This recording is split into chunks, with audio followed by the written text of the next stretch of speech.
All right, so tell me about where Jughead's head is at going into season 3. Season 3. Season 3, we're introduced to Jughead's mother and his sister. And Jughead has recently acquired leadership of the Serpents. So his trajectory, as opposed to last season, is going to be much more level-headed, much more tactical. He's had this near-death experience that has put him in a different headspace. I'm sure the introduction of his mother, who from what is being alluded to, is quite a badass character, is going to shake things up for him quite a bit. But I'm interested to see how his relationship with his younger sister is and what it feels like when his family's back together. It's going to be interesting.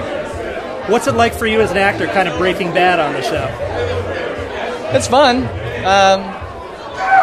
First season Jughead was a very easily lovable character. He didn't really have too many flaws. Was really what it was, and it's nice in this season 2. You got to see Jughead's descent a little bit into character flaw, which was nice. And season 3 is going to be a bit more of that, just a little bit more depth for the character himself, which is going to be, as an actor, enjoyable to play and challenging. But that's really what you remember when the show finishes. So it's great for me. Yeah. Have you been surprised by where the show's taken him, given where he started? A little bit, but the abstract for the show when we got it was already so wild that I think I needed to go in with just an open frame of mind.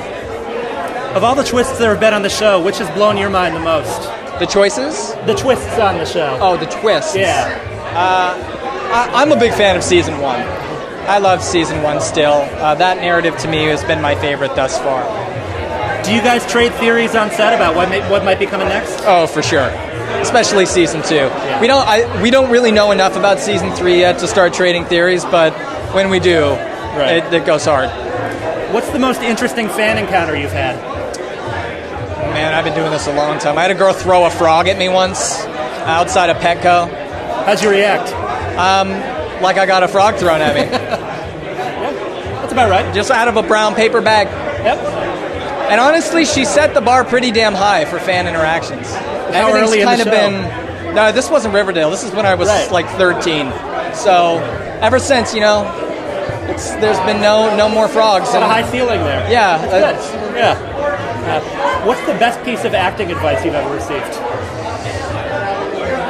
That's interesting. There's this child actors are a twisty sort of breed, because there's a period where you go from this ultra presentedness of a kid, where you're not thinking twice about the things you're saying or doing, and it's not that you're not aware, it's just you're so present. You're not thinking of the past or the future.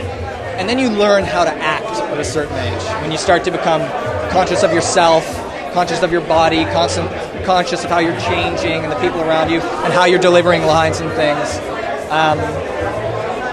And someone had told me when I was young to stop acting. That's what it was, because it can be a charade. I mean, it can be very put on, obviously put on. And when you're young, super young, or when depending on what you're doing, it can be hard to remain ultra present and not acting. You know what I'm saying? Yeah, I do.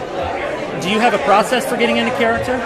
Well, thankfully with Jughead, the character is so bound to the wardrobe. The second you put the hat on, I mean, we're also playing, our characters are poking fun at classic stereotypes of characters. I mean, for me, the broody loner outsider character we're not, braving new territory. We are poking fun at years and years of this character archetype. So it's a well understood kind of character that's kind of easy to slip into. Do you guys ever talk to your parents on the show for actual advice, that kind of thing? Skeet's just a wonderful actor, and his approach to scenes is very much how I approach a scene.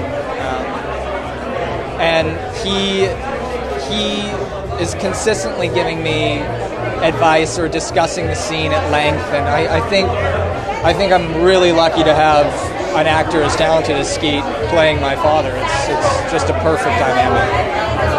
Well, we're all super excited for the new season. Thank you so much. Thank you, man. Appreciate it. It's great.